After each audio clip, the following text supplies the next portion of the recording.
erupted, perhaps the most chaotic protest and police response yet. Angry crowds throwing bottles at law enforcement and police firing tear gas and flashbangs to disperse them. A TV news crew on the scene runs for cover after a tear gas canister lands directly in front of them. There it goes. They're now firing onto the crowd. Out! They're firing rubber bullets. Dramatic video shot by a reporter on the ground captures utter chaos. Police advance on the protesters, sending them running in fear. Ferguson, Missouri will now forever be more than just a small city outside of St. Louis. It will now have an infamous definition to share with the fame of being birthplace of American aviation pioneer Jimmy Doolittle and Hall of Fame baseball player Enos Slaughter. The events of the past several days have turned Ferguson into the epicenter of civil unrest and the discussion about police procedures. And despite the best efforts of some to quell the emotionally charged atmosphere, nothing seems to be working, and the nation is watching. Let's welcome to MidPoint, founder of the Black American Leadership Alliance, Leah Durant joins us today. Leah, thanks so much for being here today. Hi, thank you so much for having me on. I want to point out what's happened here within the last few moments, actually. At 11:17 Eastern Time this morning, the group Anonymous released what they said was a photograph of the police officer who shot Michael Brown on Saturday. At 11:55, Twitter suspended the account because the St. Louis Police Department said that it was an incorrect name, an incorrect picture that was put out for all the world to see.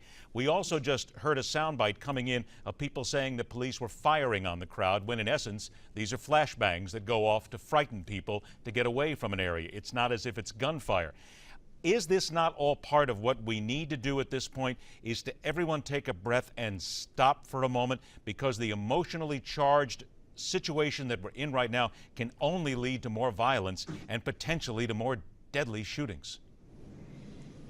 I couldn't agree with you more. I do think that, however, the system is broken. It's important for us to take a step back. It's important for us to examine the problem, get a sense of what's happening. You know, I don't believe these cases are anecdotal. I mean, I do think that there are systematic cases where we need to examine them. We need to try to enact some sorts of reforms to make sure that these kinds of cases don't happen.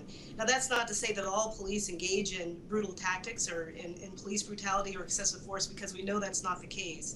But I do think that we need to enact reforms, and I think there are a number of things that could be done to make sure that we don't see cases like Ferguson, crop up around the country, which again, I think should pique the interest of all Americans. And unfortunately, I think oftentimes these conversations are couched in terms of black versus white. But I think these are problems that all Americans should care about. We should all care about if we're having an increasingly moving towards a police state, and it's something that impacts all of us, no matter what your national origin is or your race. Okay, a few minutes here then. Let's not couch this in black versus white. You said there are a number of things that need to be done.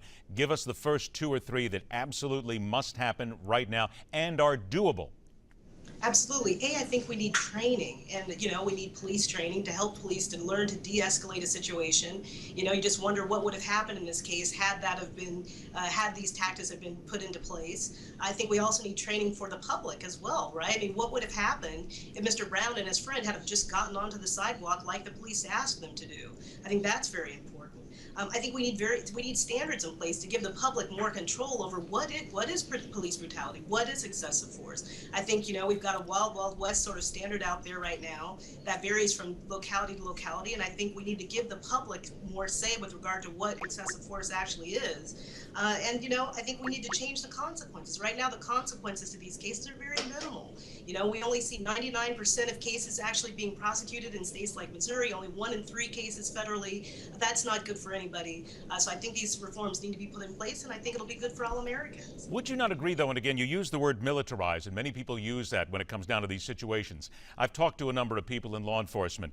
The bad guys, and I'm not talking about the kid here, I'm not talking about the people on the streets, but the really bad guys, they have weapons. They have hardcore weapons that can kill an awful lot of people in a very short period of time. And the police say in order to be ready for these people to protect a neighborhood, we need to be more prepared than the bad guys are. And sometimes that means body armor, tanks, guns that need to be able to keep the peace. Would you not admit that's a fine line to cut right there, keeping the police from doing their job? I agree. These cases can be very difficult. I do think that the police need to be equipped with whatever tools they need to be able to do their jobs. I mean, we are placing them in very dangerous situations oftentimes, and it's important that they have the firearms and have the tools necessary for these dangerous situations that we put them in. But again, I think it all would be helped by having these reforms in place. There was an interesting study that recently came out in California that said that 88% of complaints against police brutality went down when the police began to wear cameras. These are the kinds of reforms that once put in place could begin to address some of these issues that we see. Well, I've got about a minute or so left here, and we also talked about the public here. Is that not, though, something that is not always addressed or listened to in many instances? Don't push, don't taunt. We understand there's a problem going on here. We understand something happened here that was wrong. But to do something like this only inflames a situation and puts more people in danger. This is something that we see all across the country. And again, it goes back to that basic element of good common sense, I've got to say, and public education. It's important for people to know what to do. What do you do when you're stopped by the police with a stop and frisk or a Terry stop? I mean, you've got to understand how to de-escalate the situation to protect not only yourself, your family, and to make sure that things don't get out of hand. So that is very important. And again, I think that basic piece of good common sense and public education could go to do miles to make sure that we don't have situations like Ferguson around the country. We're all talking about education, make sure that everybody knows what to do and not do the wrong thing. That's exactly right. Leah Durant, thank you so much for joining us. It's been my pleasure. We'll talk to you again very soon. Thank you very much. All right, now let's go ahead and spin to the opinionator on this case. He is a syndicated radio talker with the Genesis Communication Network. Charles Butler joins us today. Charles, thanks for joining us. Well, thank you for inviting me. Charles, your take then on what we have just discussed, that it is not only the police that need to be better educated, but the public that needs to be better educated. This is a two-way street. Would you agree? Of course, I agree, but let's be very clear here. Police brutality has been going on against black men since Reconstruction, and the lawlessness. I'm a black man. I'm 62 years old. I grew up in Pontiac, Michigan, and I will say this. The police certainly know how to treat white people, so why don't they treat black people the same way with the same respect and the same dignity? I've had to deal with police officers lying on me my whole life. I remember my first encounter and the first ticket I ever got was for having my bright lights on in the city. Now, I got a ticket for that. Don't you think that's a warning? I mean, in those days, I had just gotten my driver's license, and the little button to turn on the bright lights was up in the corner, up in the left-hand corner. But just recently, in the last 5 years, I've been accused of beating a white man with his cane and had to go to court and hire an attorney when this man had no bruises, no contusions, no marks on him, but I had beat him with his cane, and then they said I stole his cane, and the police tried to charge me with felony assault on this man. The case was thrown out of court, but I ended up spending a great deal of money because I had a great lawyer in James Montgomery and Bill Laws, two of the best attorneys in Chicago. Now, everybody can't afford those attorneys. So now what is the answer? You've said, all right, let's go ahead and make sure that the police department treats young black men better. We've heard not this young now. black men, all black men. All black men. Davis, We've heard this now for many, many years. So where do we start?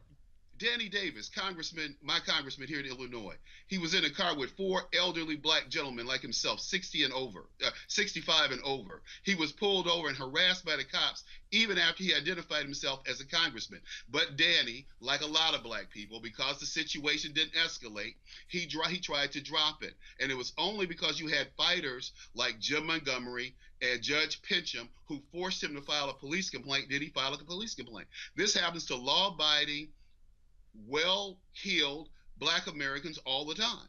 All the time, not just once or twice. I just told you about one incident. I can go on citing the lies that police officers have told on me, just me. But I could I could get 10 friends on the line, and they'd give you 10 stories. I got about 30 seconds left. Would you agree, though, as I mentioned to Leah, that one of the things here from the people themselves is there has to be a pullback, there has to be a breath taken, there has to be a way to make sure that all the facts are in first. Would you agree? Well, yeah, I would agree. But the bottom line is the facts are in. And as James Kavanaugh said, who was a law enforcement officer for over 40 years, this police department is hedging on procedure. They're breaking routine procedure in incidents like this. And well, like to this be very fair, we don't have all the facts in yet because there seems to be a conflict as to whether or not the young man was actually in the police car or not. No. So we don't No, have the facts. that's not true. That's not true. You know for a fact that's not true. I know that more people have given the same story than that story that you're telling. Okay, well, That's the what I story would I'm say. telling is only what we're getting right now from the police department. That's all. That's from the police department, but from the witnesses, they all have the same story. Okay, I tell you what, And I would Charles, certainly unfortunately, take their word over the police department. we are all out of Given time, my but I'll tell you what, I would like to continue this conversation because I have a feeling this is going to go on for some time. I thank you so much for being very Thank frank you. in your comments. All right. All right, later on this hour, the Secret Service that is secret no more. That's coming up right here on MidPoint, where every day we question everything.